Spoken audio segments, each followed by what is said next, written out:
विवेक जी, तब तक आपसे इसी बात को चर्चा शुरू कर ले रहे हैं। इस बार जो ज्यादा विमर्श, पॉलिटिकल विमर्श है, वो ऑटोक्रेसी वर्सेस डेमोक्रेसी का है। और जो जो क्रिस्टीन एमनपर हैं, सीएनएन के करस्पॉन्डेंट, उन्होंने यहां तक कहा कि बाइडेन लगातार चाइना के प्रेसिडेंट को ऑटोक्रेटिक बोल रहे हैं और उसके साथ वो बार बार कह रहे हैं ऑटोक्रेटिक ऑटोक्रेटिक। इंडिया के प्राइम मिनिस्टर को क्रिस्टीना के अनुसार वो ऑटोक्रेटिक अगर नहीं है तो कम से कम वो उनको टर्म यूज कर रहे हैं, वो इल लिबरल है, वो इल लिबरल डेमोक्रेट है। अब उनका ये कहना है कि प्रेसिडेंट बाइडेन ऐसे लोगों से बात ही क्यों कर रहे हैं। मैं इसके पॉलिटिकल पक्ष पे पहले आपसे पूछ लूं, तब तक हिमांशु जी जुड़ जाते हैं, थोड़ा उनसे वो भी लेंगे। विवेक देशपांडे साहब, इस बार काफी मतलब काफी अपनी तरफ से सफाई देनी पड़ी है मोदी साहब को डेमोक्रेसी के बारे में, और 3-4 चीजें और हैं, वो मैं भी आता हूं जी। जहां तक क्रिस्टिन एमनपोर वाला जो इंटरव्यू है ओबामा का, उसका सवाल है, मुझे लगता है कि बाइडेन अगर चाइना की प्रेसिडेंट को ऑटोक्रेटिक कहते हैं और मोदी जी को नहीं कहते, ये अमेरिका की एक बहुत ही पुरानी पॉलिसी के तहत इस तरह का एक हम डायकोटॉमी देखते हैं। अमेरिका हमेशा ही डेमोक्रेसी के पक्ष में ओरली तो बहुत रहा है, वर्बली बहुत रहा है, मुखर होकर बात करता है, लेकिन जब एक्चुअल उसमें कुछ करने की बात आती है तो वो जियो पॉलिटिकल और जियो इकोनॉमिक इंटरेस्ट्स अपने देश के पहले आगे रखता है और फिर उस हिसाब से उसका उनके शब्दों का चयन होता है। तो आज उनको भारत की ज़रूरत है चाइना को बैलेंस करने के लिए। चाइना का जो थ्रेट है उसको बैलेंस करने के लिए आज भारत की ज़रूरत है। तो भारत की जो सर्वोच्च नेता है, प्रधानमंत्री है, और भारत की जो सरकार है, उसको थोड़ा सा चुचकारना तो पड़ेगा। मतलब उनको ऑटोक्रेटिक वो तो नहीं कह सकते। ये हो सकता है कि जब प्रेस कॉन्फ्रेंस होती है तो इस तरह का कोई निर्देश वहाँ के मीडिया पर्सन्स को दिया नहीं जाता है, दिया नहीं जा सकता है कि भाई किसी भी तरह से कोई अनकंफर्टेबल क्वेश्चन न पूछे। तो वो एक सवाल तो मोदी से पूछा गया जिसका एक उन्होंने शायद बनाया कोई एक जवाब पहले से तैयार था, वो दे दिया। और बराक ओबामा भी बोले, और वहाँ की जो मीडिया है, वहाँ का जो कवरेज है मीडिया का, उसमें भी इस बात को बहुत प्रखरता के साथ में लिखा गया है कि जिस तरह की डेमोक्रेसी के ऊपर मोदी जी प्रिसाइड करते हैं वो बहुत ही फ्लॉड डेमोक्रेसी है। इस तरह का एक ओपिनियन वहाँ के जो अखबार है प्रोमिनेंट, वॉशिंगटन पोस्ट है चाहे न्यूयॉर्क टाइम्स रहे, वहाँ पर ये सारे इस तरह के विचार जो है वो रखे गए हैं। तो अमेरिका जब डेमोक्रेसी, आप देखिए भारत में तो डेमोक्रेसी बिल्कुल 1947 से है। बीच में थोड़ा सा उसका संकोच हुआ था जरूर इमरजेंसी के पीरियड में, लेकिन 2-3 साल अगर छोड़ दिए जाए तो कंटिन्यूसली भारत में डेमोक्रेसी रही। लेकिन कई दशकों तक जहां पर ऑटोक्रेसी रही, ऐसे पाकिस्तान का साथ अमेरिका ने दिया है। वो इसीलिए दिया है कि उनके जहां पर जियो पॉलिटिकल इंटरेस्ट है, उनके जहां पर जियो इकोनॉमिक इंटरेस्ट है, वहां पर वो अपना साथ उस देश को देते हैं। तो भारत के खिलाफ हमेशा ही मतलब F-16 से लेके सारे आर्म्स पाकिस्तान को देने का काम अमेरिका ने किया है। आज जो है वो अच्छा पाकिस्तान के साथ में जो अमेरिका की दोस्ती रही है अभी थोड़ी कम हुई है। मतलब अभी आज भारत की ज़्यादा उनको ज़रूरत है क्योंकि भारत एक बड़ा मार्केट भी है और चाइना को बैलेंस करने के लिए भारत की ज़रूरत है। तो मैं समझ सकता हूं कि बाइडेन साहब जो है वो उनको अपने पूरे डिस्कोर्स पर थोड़ा सा नियंत्रण रखना पड़ा। वो उस तरह की अनकंफर्टेबल बातें मोदी जी के साथ नहीं कर पा रहे थे जितनी वो शायद करना चाहते भी होंगे, क्योंकि वो एक डेमोक्रेटिक पार्टी के लीडर है। तो डेमोक्रेट होने की वजह से वो इन सारे मुद्दों पर डेमोक्रेटिक पार्टी जो होती है वो बहुत मुखरता से इन मुद्दों पर बात करती है हमेशा ही। जहाँ तक डेमोक्रेसी की बात है, जहाँ तक लिबरलिज्म की बात है, जहाँ तक ह्यूमन राइट्स की बात है। लेकिन ये जरूर उन्होंने इस तरह की कोई बात मोदी जी के साथ छेड़ी नहीं है। लेकिन उनकी जो कांग्रेशनल कमिटीज है और बाकी जो उनकी कमिटीज है, ह्यूमन राइट्स वाली जो कमिटीज है, वो उन्होंने बहुत ही रिसेंट पास्ट में भारत में जो ह्यूमन राइट्स का संकोच है, मानवाधिकार का संकोच हो रहा है, उसके बारे में उन्होंने बात की है। तो ऐसा तो नहीं है कि बाइडेन की सरकार जो है उसके कोई विंग्स जो है वो भारत के खिलाफ इस तरह की बात नहीं कर रहे हैं, वो कर रहे हैं। लेकिन जब बात आती है दो राष्ट्र प्रमुख नेताओं की, तो वहां पर वो इस तरह की बात नहीं आने देते, क्योंकि उनका जो अमेरिका का जो जियो पॉलिटिकल और जियो इकोनॉमिक इंटरेस्ट भारत में है, उसको उसकी उनके लिए सर्वोच्च प्राधान्य जो है वो उसको है। इसलिए शायद वो उन्होंने बात नहीं की, लेकिन वो बात उनके जहन में जरूर होगी, और वो किसी न किसी रूप से उनकी कोई सरकार के दूसरे विंग्स के थ्रू, सरकार के दूसरे कोई सेटअप के थ्रू वो बात सामने आती रहेगी, जो आती रही है अब तक, और इसके आगे भी वो आती रहेगी। इसके बारे में मेरे मन में कोई संदेह नहीं है। जहाँ तक मोदी जी के इस विजिट के सक्सेस का सवाल है, हम कह सकते हैं कि ये सक्सेसफुल है टेक्नोलॉजी ट्रांसफर का, जहाँ तक सवाल है, क्योंकि ये जो एफ कहते हैं उसको, F-414 कुछ जो फाइटर जेट की इंजन का सवाल है, 2012 में जब ये बात चल रही थी, तो 2012 में सिर्फ 58% टेक्नोलॉजी ट्रांसफर की बात हो रही थी। मोदी जी के विजिट में पिछले 3-4 साल से जो मोदी सरकार इस मैटर को परस्यू कर रही है, अब वो टेक्नोलॉजी ट्रांसफर 80% तक चला गया है। तो ये काफ़ी बड़ा सक्सेस है। आज जो उसकी लिस्ट आप पढ़ेंगे कि क्या क्या चीज़ें इस टेक्नोलॉजी ट्रांसफर में आ रही है, उसको याद करना बहुत मुश्किल है। वो लिस्ट इतनी मुश्किल है, वो सारी टेक्नोलॉजी की जो टर्म्स है वो इतनी मुश्किल है कि आप उसको यहाँ पर याद करके बता नहीं सकते। लेकिन वो सारी लिस्ट छपी है न्यूज़पेपर्स में, तो वो काफ़ी एग्जॉस्टिव है। और 80% अगर देखिए, लेकिन इसमें एक विरोधाभास में पॉइंट आउट करूंगा और फिर बात खत्म करूंगा। जब राफेल का मामला चल रहा था, तो HAL was suppose to be incompetent. Technology transfer में HAL को दरकिनार करके अंबानी को दिया गया वो काम। आज सडनली HAL कहाँ से कॉम्पिटेंट हो गया? पूरा का पूरा इंजन का असेंबलिंग और उसका जो टेक्नोलॉजी ट्रांसफर है, अगर HAL हैंडल कर सकता है फाइटर जेट्स का, तो जब राफेल डील हो रहा था उस समय HAL को क्यों बाजू में कर दिया गया? ये एक इंटरेस्टिंग स्टोरी इसकी जो है, इसके ऊपर शायद कोई हमारे यहाँ न्यूज़पेपर्स में कहीं इसके ऊपर शायद काम नहीं हुआ है, मुझे पता नहीं, अगर कोई इस तरह की स्टोरी आई होगी तो। पर ये एक इंटरेस्टिंग कॉन्ट्रास्ट है जिसको भी हाईलाइट करना मुझे लगता है जरूरी है। जी जी, विवेक जी आपके पास में, आप पहले अपनी बात कह लें, उसके बाद मुझे एक प्रश्न है। आप पहले अपनी बात कह लें, फिर मैं आपसे प्रश्न पूछूं। मुझे जो कहना था, हाँ, जो हिमांशु जी ने कह दिया कि अदानी के खिलाफ अमेरिका में इंस्टीट्यूशनल इंक्वायरी चालू हो गई है, इसलिए वहां पर अदानी को ले जाना वो ठीक नहीं दिखा होता, इसलिए शायद उनको ले नहीं गए हैं। तो हो सकता है प्रत्येक पीछे से उनको जो कुछ भी फायदा पहुंचाना है वो पहुंचाया जाएगा सही है। और लाइटर वेन में हिमांशु जी ने जो बात बताई कि गुजरात जो ड्राई स्टेट है, वहां से अगर वाइन मैन्युफैक्चरिंग का इनिशिएटिव आ सकता है तो क्यों नहीं भी। जो गांधी का स्टेट है वहां से मोदी अगर आ सकते हैं तो ये तो हो ही सकता है बिल्कुल। तो ये जो कॉन्ट्रास्ट है इसमें मुझे कोई आश्चर्य नहीं लगता।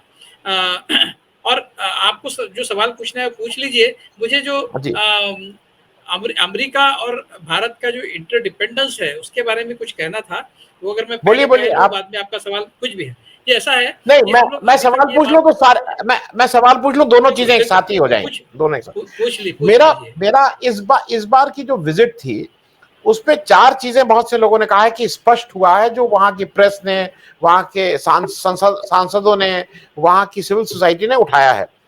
हर पेपर ने उठाया यह बात, जो हिंदुस्तान की डेमोक्रेसी की इज अंडर स्क्रूटनी।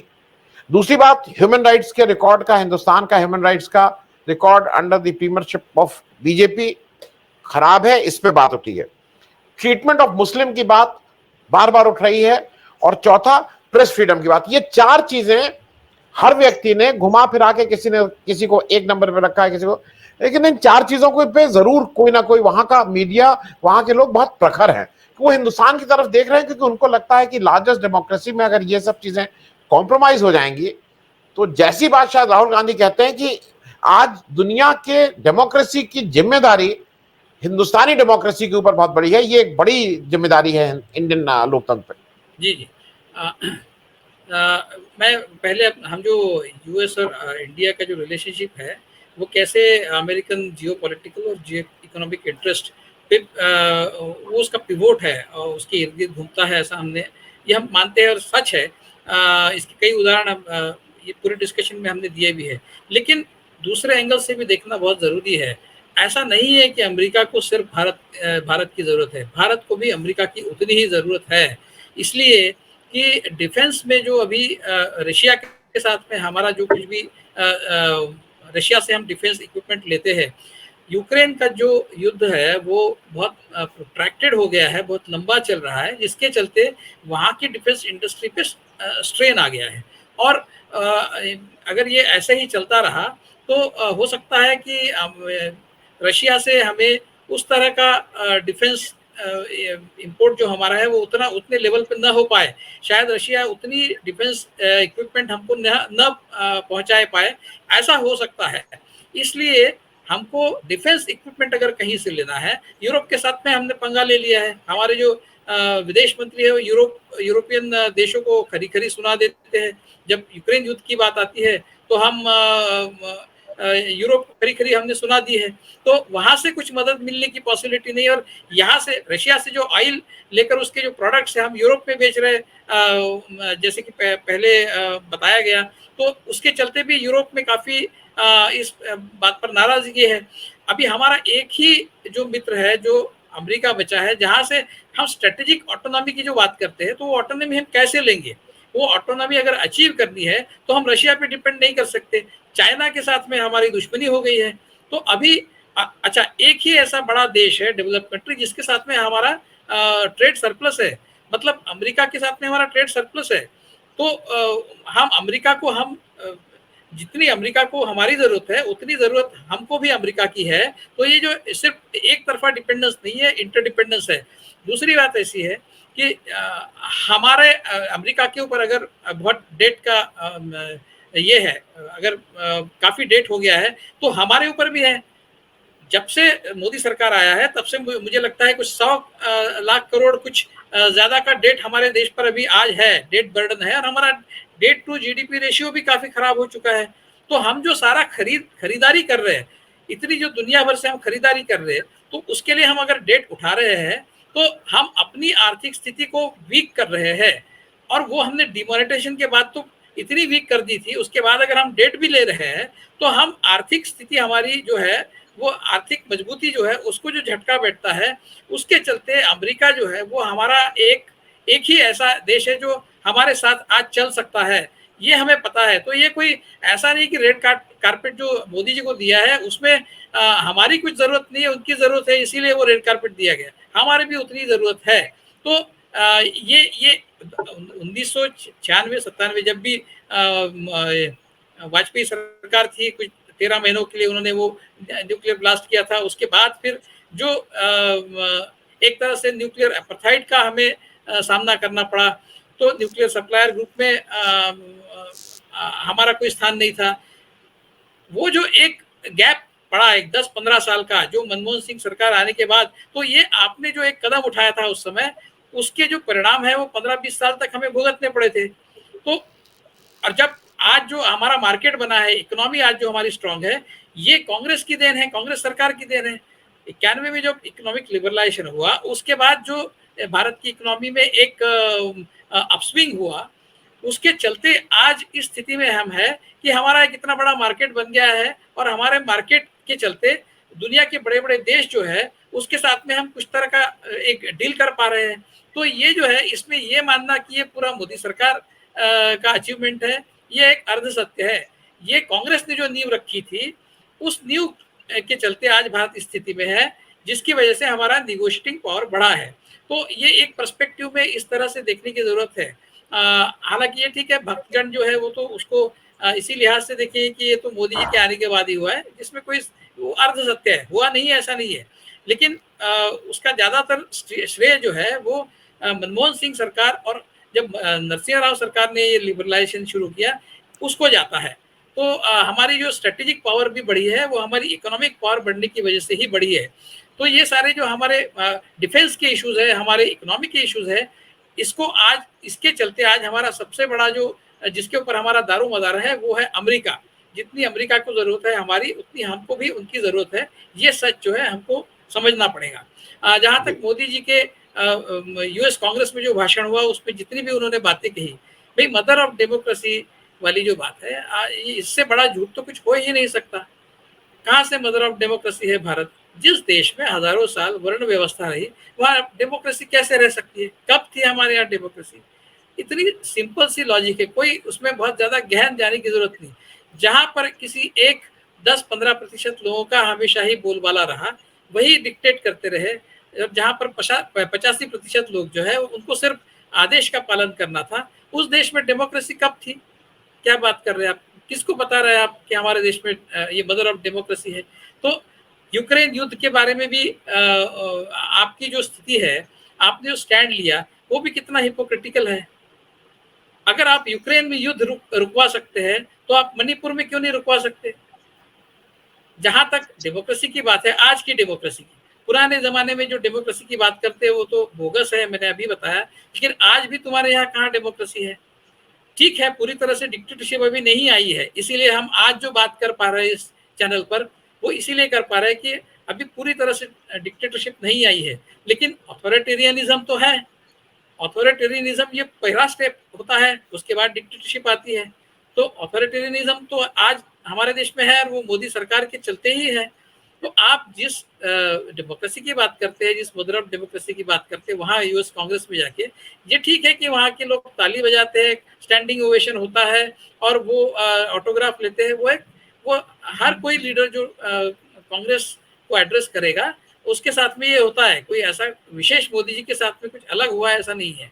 आप पुराने यूनाइटेड स्टेट्स इंफॉर्मेशन सर्विस की डॉक्यूमेंट्रीज देख लीजिए।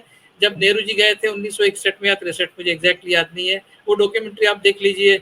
आप राधा कृष्णन जब यूएस गए थे, वो यूसिस की डॉक्यूमेंट्री आप देख लीजिए।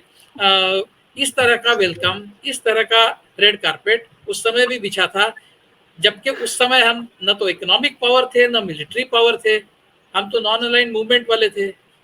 लेकिन नेहरू जी की साख इतनी बड़ी थी अंतर्राष्ट्रीय पॉलिटिक्स में कि उनका जो स्वागत उस समय हुआ, उतना बड़ा स्वागत आज भी मोदी जी का उस स्केल पर नहीं हुआ है। आप सिर्फ उस डॉक्यूमेंट्री को देख लीजिए तो आपको पता चलेगा। वो जो उसका स्केल था वो बहुत ही ग्रैंड था। राधा कृष्णन जब गए थे तो न्यूयॉर्क के सड़क से ओपन कार में जा रहे थे, ऊपर से स्काई स्क्रैपर्स में से हजारों लोग उन पर फूल बरसा रहे थे। तो ये इस तरह का एक नैरेटिव गढ़ना कि भाई इस तरह का स्वागत किसी के साथ नहीं हुआ है, ये झूठ है। मतलब अच्छा स्वागत हुआ है, इसमें कोई शक नहीं, लेकिन अनप्रेसिडेंटेड नहीं है। आनंद जी।